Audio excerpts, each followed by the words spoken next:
Hello students, इस video में MP board 2026 के बोर्ड एग्जाम में आए हुए ऑब्जेक्टिव क्वेश्चन को सॉल्व करेंगे। तो चलिए स्टार्ट करते हैं। तो जैसा कि आप जानते हैं, एमपी बोर्ड में 5 टाइप के ऑब्जेक्टिव क्वेश्चन आते हैं। फर्स्ट आते हैं आपके एमसीक्यूज, सेकंड आते हैं आपके फिलअप्स, थर्ड आते हैं आपके ट्रू फॉल्स, फोर्थ आते हैं आपके match the correct pair and fifth आते हैं आपके आंसर इन वन वर्ड। तो चलिए हम स्टार्ट करते हैं एमसीक्यूज से। एमसीक्यूज में हमारे पास फर्स्ट क्वेश्चन है, in seed inactive state of embryo is called, मतलब एम्ब्रियो की इनएक्टिव स्टेट को हम क्या कहते हैं, उसको हम कहते हैं डॉर्मेंसी। इसका आंसर आपका डॉर्मेंसी। डॉर्मेंसी में क्या होता है कि प्लांट ना कहता है अपनी जो मेटाबॉलिक एक्टिविटी है वो स्लो डाउन कर देता है, उसको यार को टेम्परेली सस्पेंड कर देता है। ठीक है, सेकंड क्वेश्चन से चलते हैं। सेकंड क्वेश्चन है पास, the process of fertilization completed in a region of fallopian tube. Fallopian tube के किस पार्ट में फर्टिलाइजेशन कंप्लीट होता है? तो इसका आंसर है आपका एम्पुला। एम्पुला पार्ट में जैसे फर्टिलाइजेशन फैलोपियन ट्यूब के 3 पार्ट होते हैं। पहला होता है आपका इन्फेंडिबुलम, सेकंड आता है आपका एम्पुला और थर्ड आता है आपका इस्किमस। तो जो फर्टिलाइजेशन पार्ट है वो एम्पुला में कंप्लीट होता है। ठीक है, हम थर्ड क्वेश्चन की तरफ चलते हैं। Third question request, the stickiness of the sticky end of DNA facilitate the action which of the following enzyme. हमसे बोल रहा है जो स्टिकी एंड्स होते हैं उनकी स्टिकीनेस कौन फैसिलिटेट करता है? तो इसका आंसर है आपका डीएनए लाइगेज। डीएनए लाइगेज ही है जो स्टिकी एंड की स्टिकीनेस को फैसिलिटेट करता है। डीएनए लाइगेज को हम molecular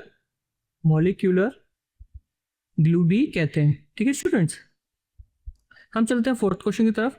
which is not a step of PCR cycle. Question से कह रहा है कि पीसीआर साइकिल में इन चारों में से कौन सा स्टेप नहीं होता। तो पीसीआर साइकिल में आपका डीनेचुरेशन स्टेप होता है, फर्स्ट स्टेप है आपका। प्राइमर एनिलिंग आपका सेकंड स्टेप है और एक्सटेंशन ऑफ प्राइमर आपका थर्ड स्टेप है। और जो फोर्थ ऑप्शन इसमें दे रखा है identification of DNA with gene, ये ऑप्शन नहीं। ठीक है, तो हमारा ऑप्शन हो जाएगा ऑप्शन डी। फिफ्थ क्वेश्चन की तरफ चलते हैं। फिफ्थ क्वेश्चन है, this type of interaction confers benefit on both interacting species are called. ऐसा कौन सा इंटरेक्शन है जिसमें दोनों स्पीशीज क्या होती है, बेनिफिट होती है? तो इसका आंसर है आपका म्यूचुअलिज्म। म्यूचुअलिज्म एक ऐसा इंटरेक्शन है जिसमें दोनों स्पीशीज क्या होती है, बेनिफिट होती है। ठीक है, हम सिक्स्थ क्वेश्चन तरफ चलते हैं। सिक्स्थ क्वेश्चन से कहता है, if gross primary productivity minus respiration loss then we get. Question से कह रहा है कि अगर हम जीपीपी में से जो हमारा ग्रॉस प्राइमरी प्रोडक्टिविटी है उसमें से अगर हम रेस्पिरेशन लॉस माइनस कर देते हैं तो हमें क्या मिलता है? तो हमें मिलता है एनपीपी, जिसको हम कहते हैं net primary productivity. Net primary productivity. ठीक है, नेट प्राइमरी प्रोडक्टिविटी हमारा ऑप्शन बी है, तो ऑप्शन बी हमारा क्या हो जाएगा, सही हो जाएगा। नेक्स्ट चलते हैं। नेक्स्ट हमारे पास है फिलअप्स।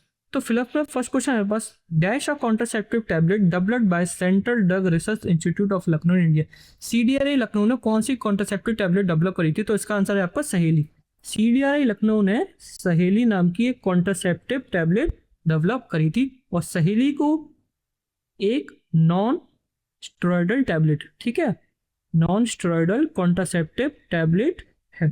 ठीक है, सेकंड फ्लोर पे हमारे पास sickle cell anaemia is a classical example of which mutation. Question से कह रहा है कि सिकल सेल एनीमिया किस टाइप का म्यूटेशन। तो सिकल सेल एनीमिया एक आपका पॉइंट म्यूटेशन का एग्जांपल है। किसका स्टूडेंट? Point mutation. दो टाइप के म्यूटेशन है यहाँ पे, फ्रेम शिफ्ट और पॉइंट। तो सिकल सेल एनीमिया आपका पॉइंट म्यूटेशन का एग्जांपल है। ठीक है, थर्ड क्वेश्चन है हमारे पास, Homo sapiens arose in dash and move across continents. Homo sapiens कहाँ से इवॉल्व होते हैं? तो होमो सैपियंस आपके अफ्रीका से इवॉल्व हुए। होमो सैपियंस आपके अफ्रीका से इवॉल्व हुए। ठीक, फोर्थ क्वेश्चन है हमारे पास, virus infected cell secrete proteins are called. Question से कह रहा है कि जो सेल जिनको वायरस ने इन्फेक्ट करा हो किस टाइप का प्रोटीन सीक्रेट करते हैं? तो ऐसे सेल इंटरफेरॉन नाम का प्रोटीन सीक्रेट करते हैं। किस टाइप का करते हैं? इंटरफेरॉन्स। ठीक, फिफ्थ क्वेश्चन तक चलते हैं। Insulin is made up of 2 short polypeptide chain A and be linked by dash bonds. ठीक है, क्वेश्चन से कह रहा है कि इंसुलिन 2 टाइप की चेन से बना होता है, पेप्टाइड ए और पेप्टाइड बी। तो वो किससे लिंक होते हैं, क्या बॉन्ड उनके बीच में प्रेजेंट होता है? तो उनके बीच में प्रेजेंट होता है आपका डाइसल्फाइड बॉन्ड। Disulphide bond. ठीक है, इसको हम ऐसे रिप्रेजेंट। सिक्स्थ क्वेश्चन है हमारे पास, when a species become extinct the plant and animal species associated with an obligatory way also become extinct। Question से कह रहा है अगर ए स्पीशीज एक्सटिंक्ट होती है तो उससे जो बी स्पीशीज जो उस पर डिपेंडेंट है वो भी एक्सटिंक्ट हो जाती है। तो इस टाइप को हम क्या कहते हैं? इसको हम कहते हैं को एक्सटिंक्शन। ठीक है, यहाँ पे हमारे फिलअप्स भी खत्म होते हैं। मैं इसको रब कर देता हूँ। को एक्सटेंशन। ठीक है, हम नेक्स्ट क्वेश्चन चलते हैं। नेक्स्ट क्वेश्चन हमारे पास है ट्रू फॉल्स। ट्रू फॉल्स में हमारा फर्स्ट स्टेटमेंट है pollen grain is made up of sporopollenin. Pollen grain की क्वेश्चन स्टेटमेंट हमसे कह रही है कि पोलन ग्रेन की जो आउटर लेयर है exine is made up of sporopollenin, क्या वो स्पोरोपोलिन की बनी होती है? तो स्टेटमेंट ट्रू है स्टूडेंट्स। तो पोलन ग्रेन में दो टाइप की लेयर होती है, एक होती है एक्साइन, एक होती है इंटर्न। एक्साइन आपकी आउटर लेयर होती है और इंटर्न आपकी क्या होती है? इनर लेयर होती है। और जो एक्साइन है वो स्पोरोपोलिन की बनी होती है। अब हम चलते हैं सेकंड स्टेटमेंट की तरफ। वो कह रहा है मुझसे 50 प्राइमरी स्पर्मेटोसाइट फॉर्म 200 स्पर्मेटोजोआ। क्या 50 प्राइमरी स्पर्मेटोसाइट से 200 स्पर्मेटोजोआ बनेंगे? तो स्टूडेंट्स हम जानते हैं कि एक प्राइमरी स्पर्मेटोसाइट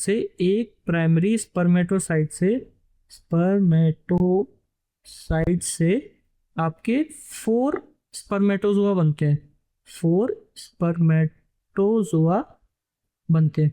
तो 50 से कितने बनेंगे? 50 इंटू 4 कर लेंगे आप, तो क्या होगा? 200 बनेंगे। तो स्टेटमेंट क्या हो गई? ट्रू हो गई। ट्रू। थर्ड स्टेटमेंट की तरफ चलते हैं। थर्ड स्टेटमेंट से करिए colour blind people is able to difference between red and green colour. तो स्टेटमेंट हमसे कह रही है क्या कलर ब्लाइंड पीपल रेड और ग्रीन कलर में डिफ्रेंशिएट कर पाते हैं? नहीं। जो कलर ब्लाइंड पीपल होते हैं वो रेड और ग्रीन कलर में डिफ्रेंशिएट नहीं कर पाते। स्टेटमेंट हमारी कैसी हो गई? फॉल्स हो गई। ठीक है, फोर्थ स्टेटमेंट हमारे पास nitrogenous base uracil present in DNA. Question हमसे कह रहा है कि जो यूरेसिल नाम का नाइट्रोजनस बेस है वो क्या डीएनए में प्रेजेंट होता है? तो डीएनए में 4 टाइप के नाइट्रोजन बेस प्रेजेंट होते हैं। एक 4 टाइप के नाइट्रोजन बेस प्रेजेंट होते हैं, वो आपके एडेनिन, थाइमिन, गुआनिन और साइटोसिन। तो इधर यूरेसिल क्या रहा है? थाइमिन तो है नहीं, ना एडेनिन है, ना गुआनिन है, ना साइटोसिन। तो स्टेटमेंट क्या हो गई? फॉल्स हो गई। ठीक है, फिफ्थ स्टेटमेंट की तरफ चलते हैं। फिफ्थ स्टेटमेंट हमारे पास bone marrow and thymus are secondary lymphoid organ. क्या बोन मैरो और थाइमस सेकेंडरी लिम्फोइड ऑर्गन है? नहीं स्टूडेंट, बोन मैरो और थाइमस आपके प्राइमरी लिम्फोइड ऑर्गन्स होते हैं। तो स्टेटमेंट हमारी क्या हो गई? फॉल्स हो गई। स्टेटमेंट भी हमारी क्या हो गई? फॉल्स हो गई। सिक्स्थ स्टेटमेंट है हमारे पास each restriction endonuclease recognises a specific palindromic nucleotide sequence in the DNA. क्या रेस्ट्रिक्शन एंडोन्यूक्लियस रिकॉग्नाइज करता है स्पेसिफिक पैलिंड्रोमिक न्यूक्लियोटाइड सीक्वेंस को? हाँ सुन। तो ये स्टेटमेंट हमारी क्या हो गई? ट्रू।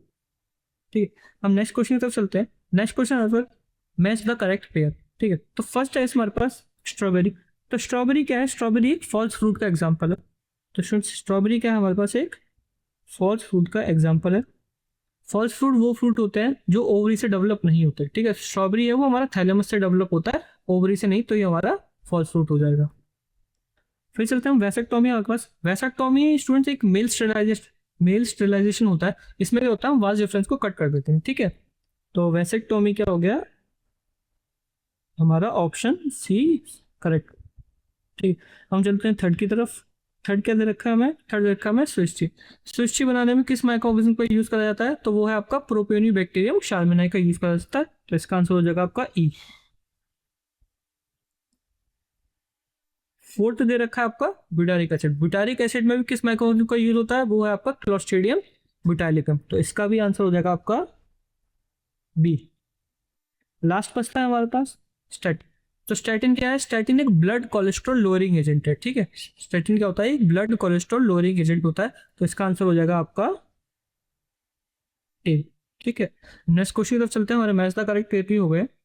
नेक्स्ट क्वेश्चन हमारे पास आंसर इन वन वर्ड और सेंटेंस। तो फर्स्ट क्वेश्चन है हमारे पास write the name of a dual function methionine and initiator genetic code. ऐसा कौन सा जेनेटिक कोड है जो मिथ्योनिन को भी कोड करता है और इनिशिएटर कोडोन की तरह भी वर्क करता है? तो इसका एग्जांपल है हमारे पास एयूजी।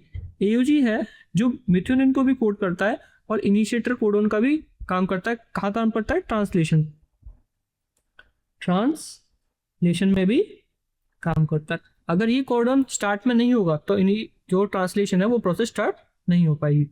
सेकंड क्वेश्चन है हमारे पास which type of charge found on DNA fragment. DNA fragment पे किस टाइप का चार्ज प्रेजेंट होता है? तो इसमें डीएनए फ्रेगमेंट पे नेगेटिव चार्ज प्रेजेंट होता है और नेगेटिव चार्ज किसकी वजह से होता है? वो होता है आपका फॉस्फेट ग्रुप की वजह से। ठीक है, तो negative charge is present in DNA due to phosphate group. ठीक है, थर्ड क्वेश्चन हमारे पास in tissue culture the capacity of generate a whole plant from any cell explant is called. Question से कह रहा है कि एक सेल से पूरा होल प्लांट बना लेना, उसको हम क्या कहते हैं? उसको हम कहते हैं टोटीपोटेंसी। उस कैपेसिटी को हम कहते हैं टोटीपोटेंसी। हम चलते हैं इसमें देखते हैं फोर्थ क्वेश्चन की तरफ। फोर्थ क्वेश्चन हमारे पास, the interaction where one species is benefit and other is neither harm और नॉर बेनिफिट इज कॉल्ड। ऐसा कौन सा इंटरेक्शन है जिसमें एक स्पीशीज तो बेनिफिट होती है और जो दूसरी स्पीशीज है वो ना तो बेनिफिट होती है और उसको ना कोई हार्म पहुंचता है। तो ये इस टाइप के इंटरेक्शन को हम कहते हैं, इसको हम कहते हैं कमेंसलिज्म। ये कमेंसलिज्म का एग्जाम्पल होता है, मतलब इस टाइप के इंटरेक्शन को हम कमेंसलिज्म कहते हैं। ठीक है, फिफ्थ क्वेश्चन हमारे पास, food chain begin with dead organic matter. तो ऐसी कौन सी फूड चेन है जो डेड ऑर्गेनिक मैटर से स्टार्ट होती है? तो हमारे पास दो टाइप की फूड चेन होती हैं। एक होती है हमारे पास जीएफसी, जिसको हम कहते हैं ग्रेजिंग